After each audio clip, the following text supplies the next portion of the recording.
The clink of metal echoed as the final welding torch flickered out.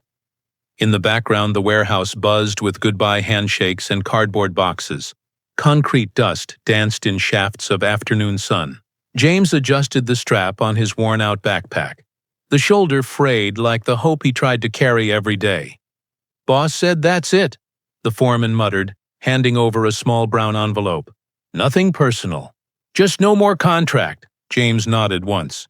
"No protest, just a tight smile." "Tell your little girl I said hi," the foreman added, trying not to meet his eyes. "I will," James replied, stuffing the envelope into his coat. He didn't count it. He didn't need to. Outside, the sky had turned the color of wet steel. A light drizzle kissed his face as he stepped off the lot for the last time. His steel-toed boots hit the pavement with the same dull thud they had for years, just slower now. A bus whooshed by, flinging water onto the curb. James didn't flinch. He reached into his jacket and pulled out a folded photo. Lucy, age 6, smiling with a missing front tooth and a lunchbox bigger than her torso. "Just a bump, sweetheart," he murmured. "We've had worse." Wind kicked up. As James turned to walk, something crunched beneath his boot. He paused, lifted his foot. A rain-soaked flyer clung to the sole. "Help wanted. Inquire within." 38th and Ashton. Position. Front office support. Experience. Optional. James blinked at the address downtown. Corporate block. His breath fogged. The air as he folded the flyer and tucked it into his pocket. Maybe tomorrow. Maybe not, but the door hadn't closed. Not yet. The apartment was barely warmer than the hallway. Thin walls, rattling heater, but it smelled like home. Burnt toast, crayon wax, and the lavender scent of a daughter trying to help. James dropped his bag near the door and loosened his boots with a sigh. "Daddy!" Lucy ran from the kitchen, socks sliding on tile. "You're home early." "Yeah," he said, catching her mid-jump. "Got promoted to chief of sandwich making," she grinned. "Ooh, the most powerful job." In the kitchenette, their lunch sat on 2 mismatched plates, half a peanut butter sandwich each, a single apple, sliced thin to stretch the illusion. James sat, glancing at the duct tape wrapped tightly around one of the chair legs. Lucy noticed. "Still holding strong," she said proudly. "Used 3 layers today." "Engineer in the making," he smiled, ruffling her hair. She took a bite of her sandwich, watching him carefully. He pretended to enjoy it, chewed slowly, gave a thumbs up. "Everything okay?" she asked softly, her voice barely above the hum of the fridge. James hesitated, then nodded. "Just a quiet day," Lucy studied him. "You don't have to lie. I'm little, not dumb." He chuckled under his breath. "Noted." They ate in silence for a while. Comfortable. Real. Then, just as he reached for the last bite, she slid her half back onto the plate. "Saving it," she said. "For what?" "Tomorrow. In case tomorrow's quieter." James looked at her. Really looked. Brave little soul in pajamas and wild curls. "Thank you," he whispered, voice catching. "No problem, Chief." From the table, she reached over and peeled the apple slice in half. 50-50, she declared. Like always. And in that tiny moment, James felt richer than most men ever do. James sat at the corner of their small couch, the morning light barely reaching through the dusty blinds. His resume, creased, faded, and printed 2 years ago, sat on his lap like a ghost. He ran a thumb over the bullet points. Assistant manager, inventory control, conflict resolution. All of it belonged to a man who wore better shoes. From the kitchen, Lucy hummed as she packed her school bag. "I found my old markers," she called out. "The smelly kind." "Careful with the cherry one," he replied. "That one's lethal?" she giggled. "It already attacked my fingers." James smiled faintly, then folded the paper again. He opened a drawer and pulled out a second sheet. Blank. He didn't have ink. Or paper. He flipped it, revealing a crayon drawing. Lucy's. A purple dog wearing a crown. He paused, then sighed. Across the hallway a knock came. Heavy.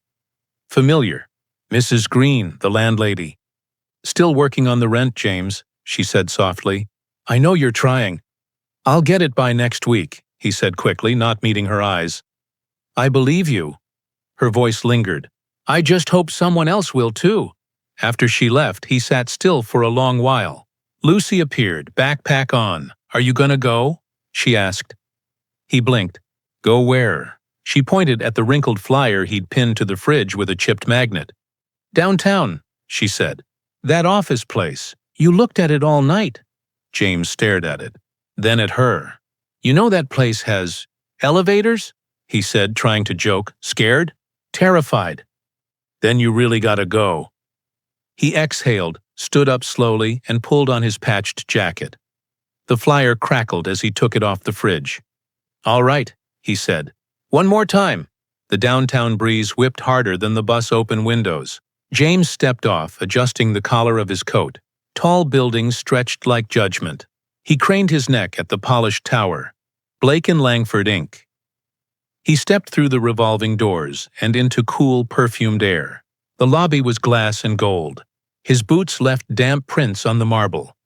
"Excuse me," he said to the front desk clerk, holding up the flyer. "Here for the open position?" The man glanced at the paper, then pointed toward a smaller check-in desk behind the elevators. James nodded, offered a quiet, "Thanks," and walked on. A ding echoed from behind. One elevator opened. A woman stepped out. She was sharp in a slate-gray pantsuit, heels clicking like punctuation. Her dark hair was pinned neatly, her eyes set with purpose. Her hands carried nothing. No purse, no coffee. Just composure. As she approached the door, James instinctively stepped forward and held it open. She stopped, looked at him, not through him. At him. "Thank you," she said, voice low but clear. A trace of warmth, almost surprise. James nodded, stepping aside. As she passed, something lingered in the air. Not perfume, something quieter, a kind of grace. She vanished into the elevator. James watched the doors close, then exhaled slowly. He approached the second desk. "Name?" the receptionist asked. "James Holloway." "Position?" He held up the crumpled flyer again. "Office support," he said. She handed him a clipboard. "Take a seat. Ms. Blake is seeing candidates today." He nodded, walking to the chairs. Only then did he glance at the glass wall beside him. Etched in silver, Blake and Langford. Led by Eleanor Blake, CEO. His eyes widened slightly. It was her, the woman from the door. The waiting area was sleek and sterile. White chairs, chrome side tables, and floor-to-ceiling windows that framed the city like a canvas for ambition. James sat with his knees too wide, hands clasped too tightly. His coat dripped quietly onto the polished tile beneath him. To his left, a young man in a tailored blazer scrolled through a digital portfolio on his tablet. 2 seats down, a woman rehearsed her pitch under her breath. Perfect posture, sharp heels tapping like a metronome. James adjusted his collar. His jacket had lint. His shoes had scuffs. His resume had a cartoon dog on the back. He rubbed his palms together, trying to warm his fingers. Or calm them. Maybe both. "James Holloway?" the receptionist called, scanning the room. He raised his hand slightly. "Yeah, right here." She leaned over the counter and gestured him closer. He stood awkwardly, shuffling past crossed legs and lifted brows. As he approached, she dropped her voice. "You'll be the last one Ms. Blake sees today," she said. He blinked. "The last?" She nodded. "She requested it." James tried not to show his confusion, or the panic crawling behind his ribs. "Okay," he said softly. He turned back toward the chairs, but the seat he'd left was now taken. He stood instead back against the wall, watching his reflection blur in the glass. From above, elevator chimes echoed again. A group of executives passed through, laughing too loudly. None of them noticed the man in the damp jacket, clutching a resume like a lifeline. James closed his eyes for a moment. Inhaled. He wasn't here to win, just to try. And trying in this building already felt like rebellion. The office was vast, minimalist, sunlight pouring across frosted glass and clean lines. A single orchid bloomed on the corner of her desk. No family photos, no clutter, just precision. James stepped in slowly, resume in hand, unsure where to place his feet. Eleanor Blake looked up from her laptop, her expression unreadable. "You're James Holloway," she said. "Not a question." "Yes, ma'am." "Please," she gestured. "Sit." He lowered himself into the chair, the cushion firmer than expected. She studied him for a beat. "You held the door for me earlier." He cleared his throat. "Didn't realize you were the boss." "I know," she said. "You didn't pause long enough to check." He offered a tight smile. "Habit. My daughter tells me I'm overly polite." "She must be proud of you." A pause. "She is," he said quietly. Eleanor opened the file. His resume. She glanced at it but didn't pick it up. "You worked warehouse logistics. Some supervisory experience." "Yes, mostly second shift. Managed schedules, inventory, sometimes trained new hires." Her gaze flicked up. "Why did that end?" "Plant shut down," he replied. "Then I did some side jobs, and then it got harder." "To be rehired?" "To look them in the eye," James admitted. Eleanor leaned back slightly, her tone neutral. "Why this job?" "I need work," he said simply.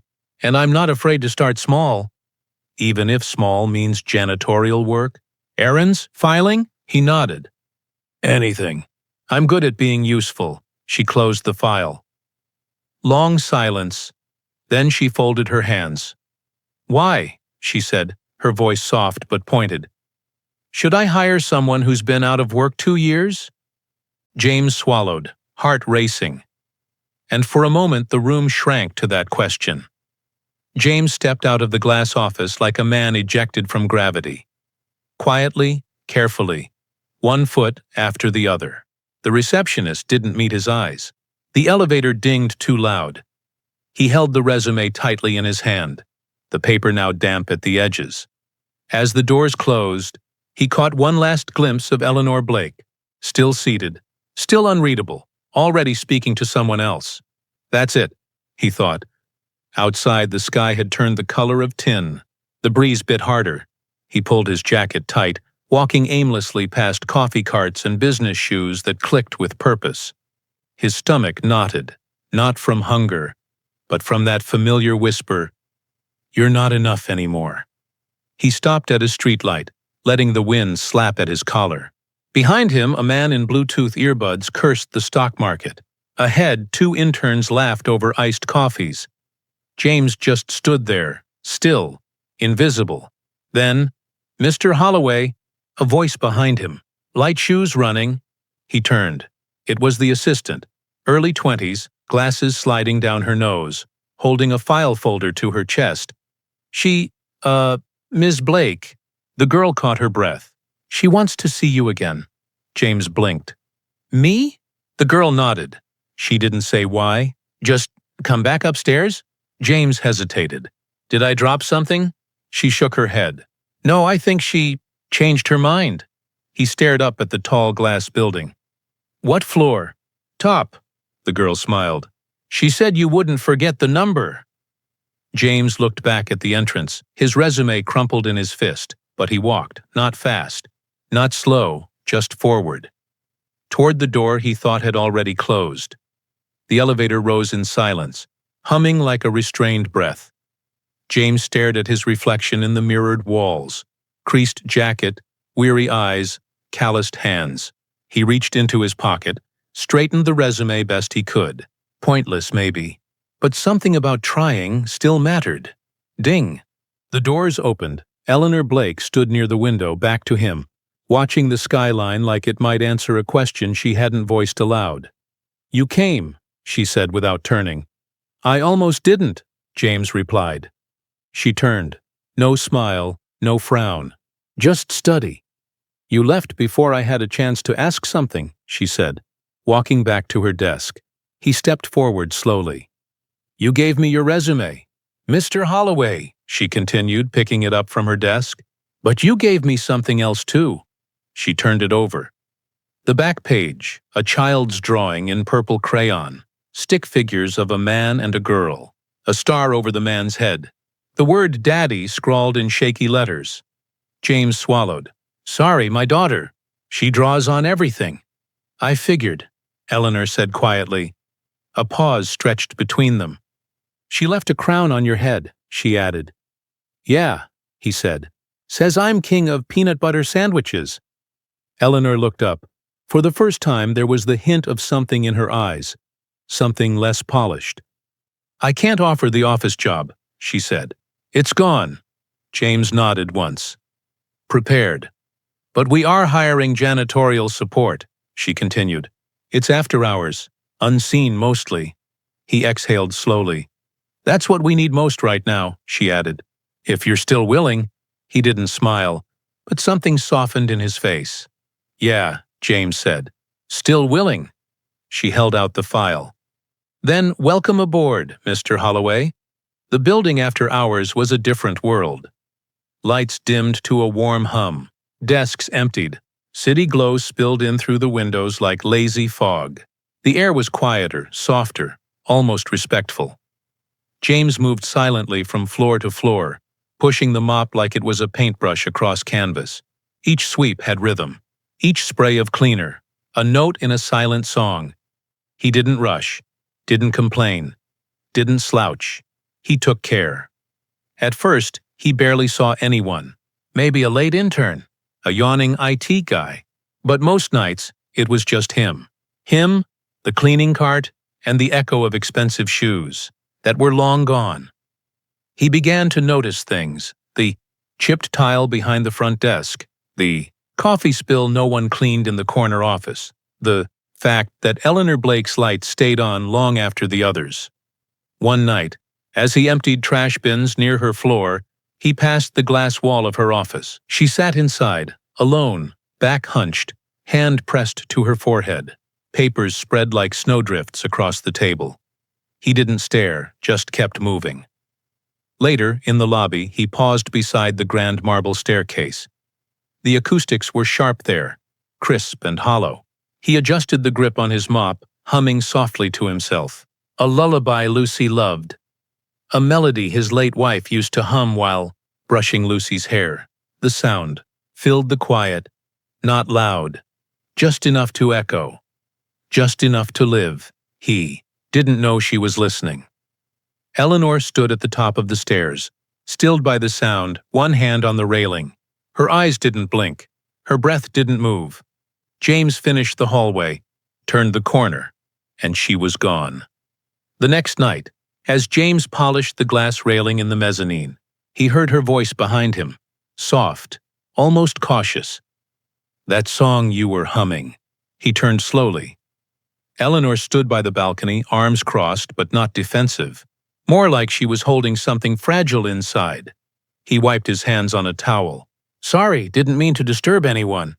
You didn't, she said. I recognized it. He tilted his head. Most people don't. My sister used to play it on the piano, she said, eyes drifting somewhere distant. She learned it from our grandmother. I hadn't heard it in years. James lowered his eyes, nodding. My wife used to hum it to our daughter at night. Said it made dreams softer. Eleanor's posture shifted. Her breath caught just slightly. Do you play? She asked. Used to. Before? Bills needed paying. A small pause. She died? Eleanor asked. He looked up. Cancer. 2 years ago, she nodded slowly. My sister. Car accident. Out of nowhere. The silence between them was tender, not awkward, like two people sitting across from the same wound. James looked back down at the railing. Sometimes I hum when it's too quiet, he said. Makes the work feel like I'm not alone. Eleanor nodded almost to herself. You're not. Their eyes met, just briefly. Not as boss and employee. Just as two people, surviving. Thank you, she said suddenly. For what? For reminding me what it felt like. Before the noise. James gave a gentle nod, then turned to finish the railing. But something shifted. Not in the room, in the air between them, and when she walked away, she didn't walk fast. She walked like she didn't want the moment to end. Saturday mornings at Blake and Langford were nearly silent. No suits. No meetings. Just hums of air vents and sleeping elevators. James entered through the side door, a mop in one hand, Lucy's fingers clutched in the other. "You remember the rules?" he asked as they walked in. Lucy nodded eagerly.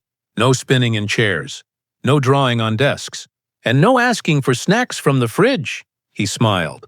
"Good girl."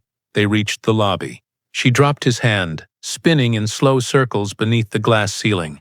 "Whoa," she whispered. "It's like a museum for rich people." James laughed under his breath. "Kind of is."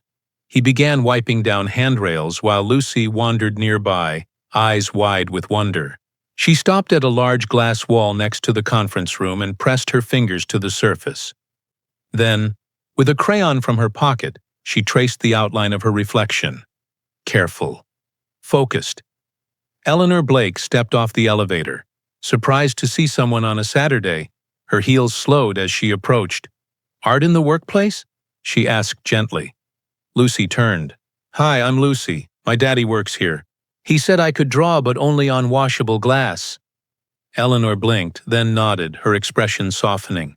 "You're James's daughter." Lucy held up her crayon proudly. "Want to see my impression of a grown-up?" She puffed her cheeks, crossed her arms, and raised one eyebrow, stunningly close to Eleanor's resting expression. Eleanor chuckled. Actually chuckled.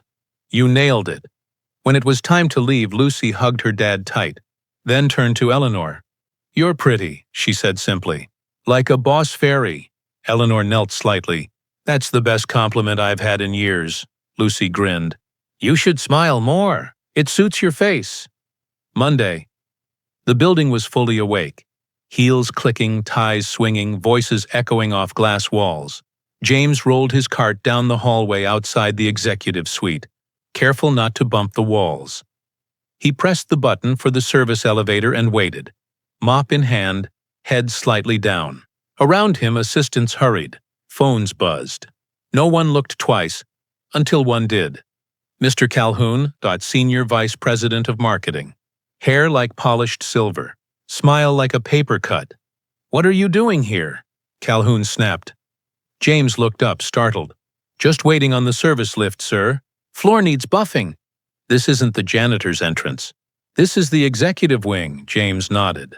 "I was told to—" Calhoun waved a dismissive hand. "Told by who? This area's not your playground." A few heads turned in nearby offices. "I wasn't trying to—" James began, stepping back slightly. Calhoun's voice rose. "Then don't linger. This is a workplace, not a daycare." James froze. He hadn't done anything wrong. But in the eyes of people like Calhoun, being seen was offense enough. The elevator doors opened. Then a hush.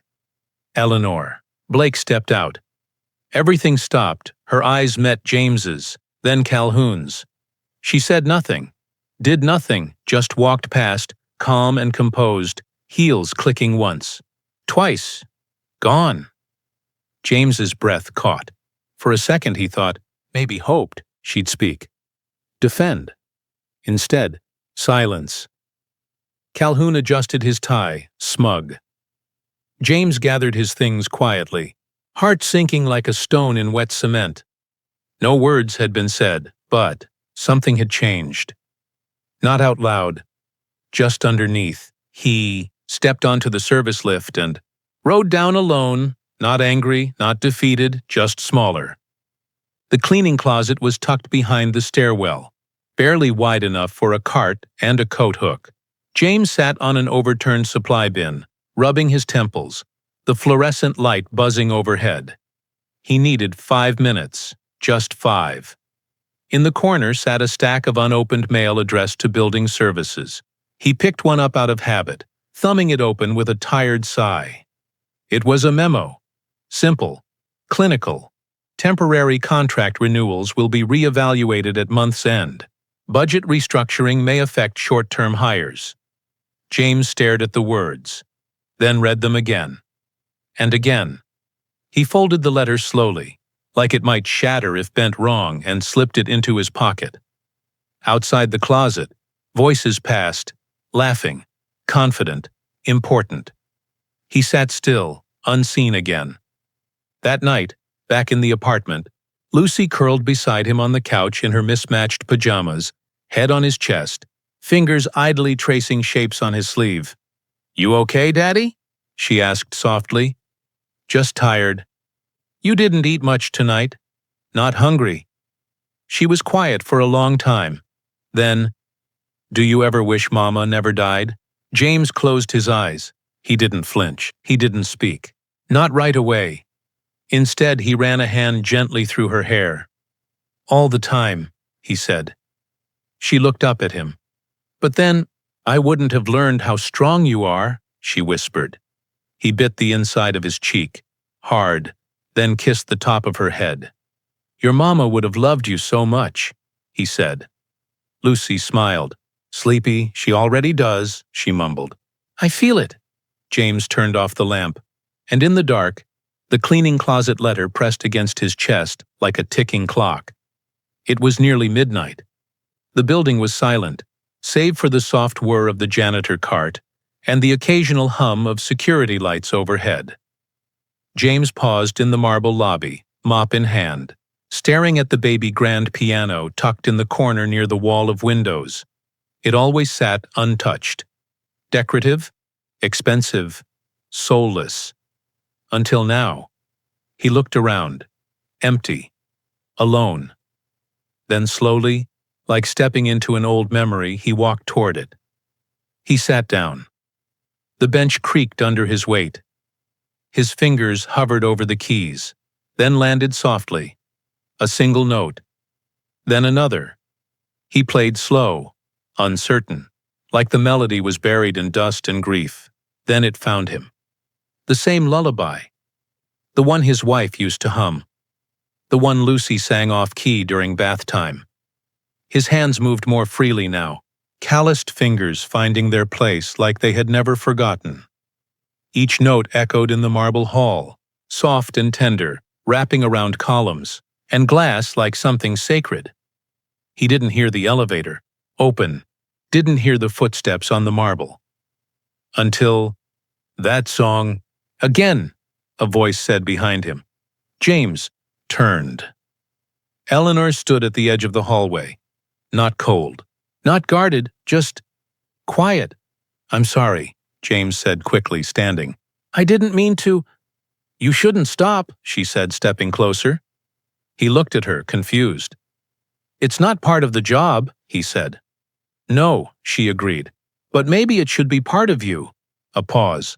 Then she added, barely above a whisper, "You shouldn't hide this part of you." She turned and walked away. But her voice lingered longer than the melody. The next morning, a message waited for James in the supply room, handwritten, folded neatly beneath the coffee filter box. "Come to my office at 9. E. Blake." He arrived 5 minutes early, nervous hands smoothing his shirt. Dirt long washed from his knuckles. Eleanor gestured for him to sit. But this time, there was no resume, no interview packet, just her and him. "How long have you been playing?" she asked. "A while," he replied. "Stopped after my wife passed. Didn't feel right without her humming along." "You started again." "I didn't mean to," he said honestly. "The piano was just there." "You've been here 4 weeks," she said. "Never asked for more, never expected it." James shrugged. "Didn't think I was allowed to." She paused, then stood, walking slowly toward the window. "We're restructuring the floor," she said. "New programs, more outreach, and a front-facing coordinator who isn't just a receptionist, but someone who sees people." James blinked. "You're offering me that job?" "It's not glamorous," she added. "Phones, visitors, scheduling, mentoring interns." His voice cracked slightly. "That's a big step up. Think you can handle it?" "I think I have to," he said. "Not for me. For Lucy." Eleanor smiled. It was small, but real. "She's the one who drew the crown, right?" James chuckled. "Said it meant I was still worth something." "You are," she said, extending her hand. He took it, firm, steady. "You opened the door for me that day," she said. "Let me return the favor." James didn't speak. He just nodded. Because for the first time in years, someone had looked at him and seen more. The suit wasn't expensive. Charcoal gray, second-hand with sleeves a hair too long. But to Lucy, her eyes wide and glowing from the couch, it may as well have been royal armor. "Whoa," she breathed. "You look like the president of something." James adjusted the tie clumsily. "I look like I'm borrowing someone else's confidence," he joked. She grinned. "Then steal it and never give it back." He laughed, crouched to her level and kissed her forehead. "Big first day," he said. "Think I'll survive?" She nodded solemnly. "You've already survived the hard parts." At the office, the lobby looked different. Not because it had changed, but because he had. James stood behind the new front desk, clean-cut, hands folded with purpose. A nameplate now read, "James Holloway." Client coordinator interns passed and smiled. Staff greeted him like he belonged. Even Mr. Calhoun gave a stiff nod and kept walking. Eleanor paused by the desk later that morning. "Settling in?" James smiled. "I've been ready longer than I knew." She nodded, eyes warm. "We'll talk soon, about the mentorship program." He watched her go, then turned to the small sofa tucked beside the lobby's glass wall. Lucy sat there, legs swinging, sketchbook on her lap. He'd promised to let her hang out after school for an hour. "Daddy," she called, waving a folded paper. He stepped over. It was his old resume, creased, coffee-stained, and still sacred. On the back, she'd drawn him again, this time in a suit. A little heart floated above his head. She had written in big purple crayon, "Daddy's New Beginning." James knelt beside her, and for the first time in years, he didn't feel like a man rebuilding. He felt like a man becoming.